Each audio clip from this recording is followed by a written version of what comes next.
Legal na ngayon ang panlibang na paggamit ng marijuana sa Colorado pero hindi pa rin legal ang magmaneho sa ilalim ng impluwensya nito. Ang mga kasong DUI ay kadalasang nag-uumpisa sa traffic stop kapag pinagsususpetsahan ng pulis ang mga driver. Kapag ikaw ay napahinto ng pulis, magsasagawa ka ng sobriety test na pwede mong tanggihan ng walang penalty.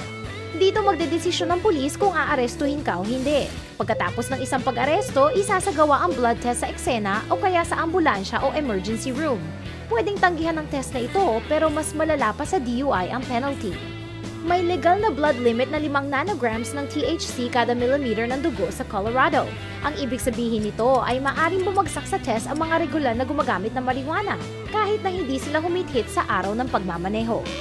Binabalaan ng Colorado State Patrol ang mga tao na huwag magmaneho sa ilalim ng impluwensya ng droga dahil magiging stricto sila sa mga mahuhuling nag-DUI.